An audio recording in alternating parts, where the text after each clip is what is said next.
Good morning, you guys, and happy Tuesday, and welcome to another home vlog. I was gonna say home with the vlog word because that's what we've been calling the vlogs, but some of you guys have been saying that you've been missing us singing home vlog. So maybe we'll switch it up. Sometimes we'll call him by his full name, and sometimes we'll call him by his singing name, his musical name.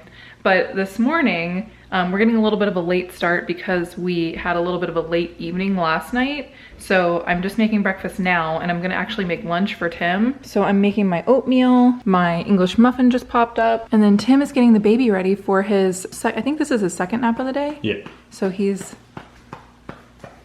just here getting ready for his nap. What are you doing, buddy? You're so tired. A lot of you guys actually have been asking since we've been showing him in the carrier why we don't have him turned frontwards, like facing out. Oh, they suggest not doing that until he's 6 months old. Yeah, his little hips have to do something, right? Like, what do they have to do? I think he has to be a little bit higher. If I turn him around, it'll just be like right on his neck. Oh, is that what it is? Yeah. So he just needs to be a little bit bigger. But he's like the size of a 1-year-old. So how does that? I don't know. Okay. Maybe he'll sit higher when he's the other way? I don't know, but I do know this one does, you can put him frontwards in this one. Yeah, I just have to move this into here. Yeah, yeah. Like, slide it to there. Gotcha. But that's why we haven't done it yet. A lot of people are like, why don't you let him look out into the world? yeah, But that's why. I can't wait until he's old enough to do that because, he loves, looking out when I'm holding him. Yeah, he wants to see what we're doing. But I can't do that yet. No, I'm not supposed to do that yet, I guess I should say. Yeah. But as per this manufacturer. Like his development. Yeah. But it's breakfast time, it's lunch time. And Tim is also getting ready for the live show because it's Tuesday. We're gonna do our live mail vlog. So that's exciting. We're gonna be opening we're onto the packages from you guys. So we have started the mail vlogs. We were starting with letters and cards. And now we've gone through those and we're doing the packages. So that's what we're doing today. And then later, we have a live show that we're doing for a fundraiser for Give Kids the World, which we're very excited to be a part of. So that's gonna be later on this evening. Hopefully we can show you guys some of that. So that's what we've got going on this morning. There has also been a new development in my oatmeal making, which I know is so very exciting, but I've been adding a little bit of brown sugar and then also some of this Bare Naked granola, toasted coconut almond granola, and it's just delicious. And I of course add my fresh fruit, but this is what I have for breakfast every morning. And my little cup of coffee. Today I'm using my London mug, but that's what's for breakfast. This is the pinnacle of excitement. I know. All right, so we're getting ready for the live mail vlog. We just took our thumbnail picture and we're almost ready to go live. Do you know today's Cinco de Mayo? Oh, is it? Yeah. Oh my gosh, it doesn't feel like any day is any day anymore. Do you know what I mean? Like what are dates? What is this? Yeah. Well, happy Cinco de Mayo, you guys. Happy Cinco de Mayo. So we just finished with the live show, and I wanted to tell you guys a little story about Bandit. So Bandit is getting older, and because he is getting older, his vision is getting worse. And his vision has gotten to the point now where when he goes outside, the bright sunlight actually scares him. So he walks outside and he's like... So we're going outside now, and he's fine in the shade. Oh, see, there you go. He hasn't even reached the sun yet. And so it's very difficult to walk him during the day. And we thought, well, we'll try an umbrella, and we tried to shade him from the sun, and that didn't really work. But I just got him some sweet dog sunglasses, and I think those have worked. So let's go check it out. I'm gonna show you guys Bandit with his awesome dog glasses on. So now he has his cool dog sunglasses on. What do you think, Bandit? Oh, you wanna try to take them off? Oh no, but they help you see. Show him how cool your glasses are, buddy.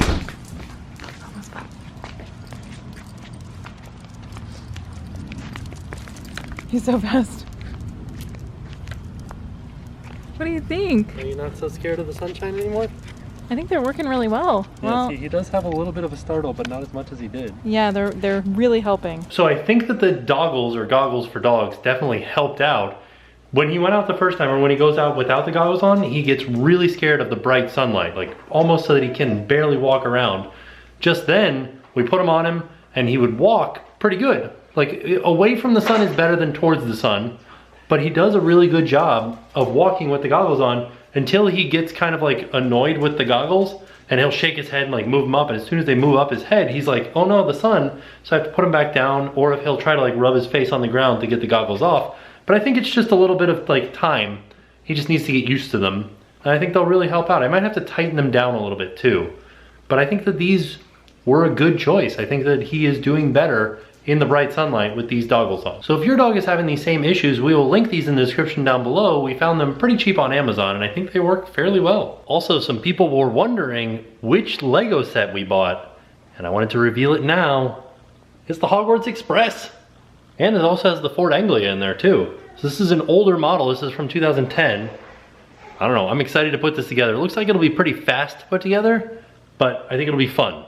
So maybe we'll start on that today. You never know. Maybe tomorrow. Maybe today. I don't know. You guys want to see one of my favorite things that Jackson does? Sometimes when he's dancing around in his thing here, and he drops toys down here, I have to get them out, and then he like hugs me. He like hugs my arm. And then we hold hands. Right? Yeah. So I also wanted to give you an update on Bandit. He's currently asleep in his little couch fort over here. This is where he spends most of his day. He's asleep, don't wake him up. He's running, he's having a dream about squirrels. So I just called the vet because his vision has gotten like exponentially worse in a short amount of time. His vision has been bad for a few years now. He's been pretty much like partially blind. So he can see sometimes, and then other times, like if it's very bright or if it's very dark, he's obviously can't see. And so I called the vet and they wanted to do just some blood work, and there's a possibility that he may have Cushing's. And we had a similar issue with our old dog Armani, who had Cushing's for a few years. And so we're gonna do some blood work. We're gonna see about doing possibly a dental if he's well enough to do a dental cleaning. And we're gonna do, I think just like an annual, just double checking that his colon is doing okay because he had some gastrointestinal issues a few years ago. So we're gonna make a big appointment for the vet for Friday. Yeah, and sorry, I can't hold the camera. I'm not good at holding it way out here. It should be interesting because we have to take, this will be the very first time that we've taken the dog and the baby somewhere. Oh, I didn't even think about that. Yeah. How are we gonna do that? I don't know. It might just be Bandit has the harness on and he sits in the front seat with me and you're in the back seat with the baby and I'm just kind of like holding onto the harness. Well, I think we can clip him into the seatbelt with the harness. Okay. But I also might have him in the back seat in his harness and then I can sit in between them. Okay. Like the baby will be here, I'll be in the middle, and then Bandit will be over here. Okay. And we usually just have him in the harness in his dog bed. So my hair is always sticking up, I feel like. But yeah, that'll be an interesting car ride. You're right. I didn't think about that. Yeah. So, and also our vet is doing social distancing as well. So this will be something new for us too. So they don't actually come in contact with us. We call them, we say, hey, we're here, we're outside the vet, we hand Bandit off, and then they do everything inside. We wait in the car. And then call us. Yeah, they bring them outside and then they call us to tell us everything. Mm-hmm. So we're not actually really seeing a person except for the handoff. Yeah. So that'll be interesting. Yeah, I feel like this is going to be the new normal for a little bit, which is, it's just so strange. I know. I just feel like everything is so strange. It really is. So, but he needs to go to the vet right now, so this is just kind of like what we have to do. I'm really concerned because I have to get an eye exam in the next few months. Yeah, how's that going to work? I don't know. Maybe I'll just be wearing glasses for a little bit. Well, and I feel like I need to get an eye exam too because I didn't get one last year. Right. So, and I need contacts. That's what I need. Yeah, I don't know what to do. Weird. Everything's weird. So speaking of medical stuff, recently an antibody test for the virus was made available in our area, and I thought I should go take that test to see, because I come in contact with a lot of people, so I wanted to see if maybe I had the antibodies for the virus already. And I went and took that the other day, so here's that footage right now. Well, I recently found out through the news that our town here in Orlando is doing antibody testing at Quest Diagnostics, so I signed up.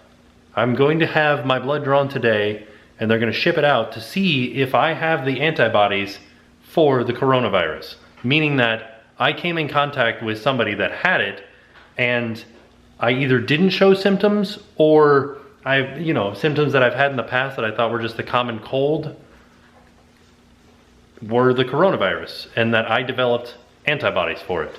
So technically, which we don't know a lot about the coronavirus, but technically this should mean, if it comes back that I have the antibodies, that I have some form of immunity to it.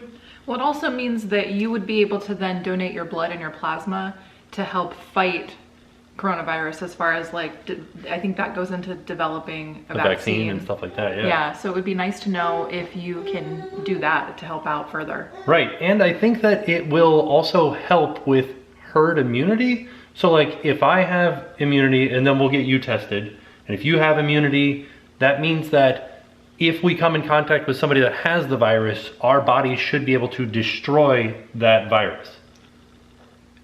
Should be able to. Yeah, nothing, it's, like, there's a lot of unknowns with the virus, so we're not really sure. Right. But we definitely would like to, at least you take the test, and then if you have it, then we would go further into the testing. Right. But I feel like I wanted to say it out loud, because it's a very interesting feeling inside of me right now, like with everything that's going on in the world, knowing that there is a possibility that I may have had this virus at some point, or like had it inside of me. I think the reason why it's a good idea for you to be tested too, because you did have like a lingering cough, but it wasn't anything, we literally just thought it was allergies. Right. Like it wasn't anything severe by any stretch of the imagination. It was just like a little cough. Yeah. And then you came into contact with so many people at the parks. So because of what we do, when you go to the theme parks, you meet literally like hundreds of people. Right. And these are people that are getting close enough to take a picture with you, shook your hand, you know, talk to you at a pretty close distance. Right. And then you also are meeting, you know, the cast members and the team members at the parks. Eating food at the parks. Being on enclosed areas as far as like the monorail, you know, things like that. Riding rides, touching seat belts. Yeah, so it would just be a good idea for you to do it, I think. I am curious to see what the results are, and we'll share those with you as soon as we find out. I'm going to go have my blood drawn today, and they said I should find out within 2 to 3 days, so we'll keep you guys posted. All right, so I'm here at Quest Diagnostics. I actually just finished. I just took my mask off to talk to you guys. Easy, done. It took like 5 minutes. They drew my blood, they're gonna send it off to the lab, and then they'll get me the results back in 2 to 3 days. Well, I got the results of the antibody test remarkably fast. Like I went yesterday, and then they sent me the results today saying that I don't have the antibodies. So that is really interesting to me based on the amount of people that I meet at the parks, the amount of times that I go to the parks, the amount of times that I'm in a huge public group, and then also the fact that I kind of felt like I had this cough that I got just after the Daytona 500, and I thought maybe like, was that coronavirus? Turns out it was not. It was just a cough that kind of lingered for a long time. I don't know, it was a very interesting experience, because I don't know, I kind of felt when I went in there like, this is gonna come back positive. I've definitely come in contact with this virus. I have not, which is remarkable to me. I don't know, this was an interesting thing that just happened to me. So back to present day, I am glad that I was able to take the test, and it does give me peace of mind. I don't know, I'm glad that I did it. It was an interesting experience. So aside from the Hogwarts Express, another thing that I found was nanoblock stuff that somebody sent to us. Like this one's a little hamburger that we can do. This one is natto, which is like fermented soybeans. Real gross. We tried this in Japan and it is disgusting. Don't say that. Some people really like it. You know, I think it's an acquired taste. When we tried it, we were at the hotel and we were there with Steffi and Dave from Crispy S'mores. We went on vacation with them to Tokyo, and I think Steffi liked it. I'm pretty sure if I remember the video correctly, I think she liked it. It was like eating glue. It was like super stringy, like it spiderwebbed off. Like when you picked it up, it was like spider webs. I think it's different cultures like different flavors. Like sweet beans, we don't love the red bean paste, but some people love that stuff. And then, I don't know what, this one doesn't have anything on it. Like I don't know if this is just a bunch of random like blocks.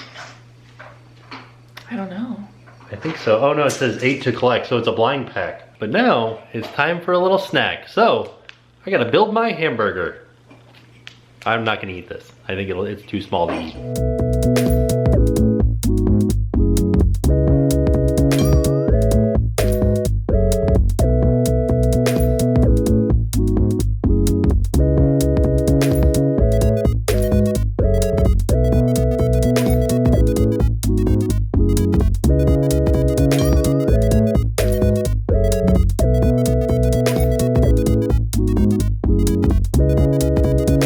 goodness, that was difficult. They're not exactly like Legos where they don't quite snap together. You can see by the bottom down here, like they don't have the same type of pattern that a Lego does. So any blocks that you put together can slide around. Also, I guess because it's so tiny, they give you a lot of extra pieces. Well, there it is. There's my little hamburger. It is fun though. I do like it. It's cool looking because it's a tiny hamburger, but it was very difficult. All right, so we are back up where the live show normally takes place, and we're getting ready to go live on Give Kids the World Facebook. Yes, so they're doing a big fundraiser because the Give Kids the World Village has been closed during all of this quarantine for the virus. Yeah. And I think they said something like 700 Wish families have missed out on their Wish trip. Per month. Right, for the month that they've been closed. So they're doing a big fundraiser to help out the village. Yeah. And then that way they can help families further when everything opens back up. Yeah. So we hope we saw you guys there. Yeah. If not, we're going to put a link in the description down below so you guys can donate if you would like to. And it's okay if you can't donate today. You can also help out by just sharing the Give Kids the World website. That way more people can learn about the Give Kids the World Village and all the great things they do for families in need. Yeah. So we just finished our live stream with Give Kids the World. It was a lot of fun. It went by so fast. You guys had a lot of awesome questions, and yeah, it literally felt like it went by in 1 second. It was so fast. But we didn't know that the guest after us, the special guest, was Dina Nicole from the Jersey Shore. Right? So she was there with her son, who is so super cute, by the way. Who knew? I had no idea. Yeah, I guess she volunteers at Give Kids the World. How cool is like that? Once a year. Yeah, that's pretty cool. Wow. I can't wait to volunteer. So that's something that we were talking about in the live show. So originally we were going to volunteer, and we were at the late stage of the pregnancy. So we weren't able to do it because I just couldn't be on my feet that long. Yeah. But now that Jackson's here, we can volunteer. So we're going to try to set that up as soon as everything goes back to normal and we can go out and do stuff. We're going to set him up to do some jumping power, and he'll power the entire place. But thank you to everybody that came to the live stream. So many of you guys were there and hanging out, and we loved it. Yeah. So many of you guys donated, and that was amazing too. It was amazing. I'm so glad that we were able to do this. Yeah. So we'll leave a link to a donation page in the description. If you didn't get a chance to go to the live stream and you would still like to donate, you'll have a chance to do that down below. Yeah. This little buddy. Yeah. Is that all you wanted? You just wanted to be on the video? Yeah, you love it. You're such a ham. We also realized that it was Cinco de Mayo tonight. So for dinner, we are having, what are these? Some tacos? Some beef tacos? They're beef tacos with a cilantro lime slaw, and then a tomato and red onion salad with the same kind of cilantro lime dressing. Looks delicious. I love it. I'm excited. I think it's gonna be kind of messy, but I think it's gonna be really good. And then they gave us, there's some extra slaw left, so. Ooh. So happy Cinco de Mayo, everybody. Yeah, we hope you guys are celebrating and having so much fun and delicious food and drinks and all that good stuff. I don't know what this sauce is on this meat, but it is so delicious. It's just taco seasoning and garlic and onion. It's like a little bit sweeter than normal taco seasoning though. It's awesome. Is it? Yeah. It's good. I don't know, it's the same one that I've been sent every single time we do anything like taco-ish. So, but I do like the slaw a lot actually. And I do like the tomato salad that they like paired with it. I feel like would have been better on the tacos. Yeah. But, and I do think the tacos needed some kind of like cream, like lime crema. Oh, okay, like a sour cream or something. Something, it needed some sort of something, but it's still pretty delicious. Yeah, I am enjoying this. Me too, but I will link the recipe down below if you guys want to check it out. Yeah, and an excellent day was had by all. Happy Cinco de Mayo, everybody. I know, it didn't really feel like Cinco de Mayo because nothing feels like anything anymore. No. Like no holiday feels like any holiday. I know. Or even any day doesn't feel like any day. It just feels like all one blob of a time. Blob of time. It's kind of like a Jeremy Bear Me. Oh yeah, is that what it is? Jeremy Bear Me. That's what Jeremy Bear Me is, right? I don't really know what that is. I think that's what it is. The time knife. Yeah. But it was a good day. We did a lot of really fun stuff. I'm glad that we live streamed a lot. We did, yeah. And I'm glad that we were able to take part in the Give Kids the World live stream. That was a lot of fun. Thank you again to everybody who showed up. We had a lot of fun at our live stream. Yeah. We got into some more mail. We got to chat with you guys. We sang some Blink-182. I don't know, it was a good time all around. Yeah, and what we're gonna do is we're gonna put a link in the description down below to Give Kids the World donation page so you guys can go and check it out, and hopefully donate if you can. If not, spread the word about Give Kids the World. Yeah, we're really, really excited to be like, I don't know, to be a part of what they're doing. I think it's really, everything that they're doing is wonderful. Yeah. So, fantastic day. Yeah. And with that being said, we are off. We'll see you guys tomorrow. My name's Haley from the Disney Cupcake channel here on YouTube, and now it's time to pay the price.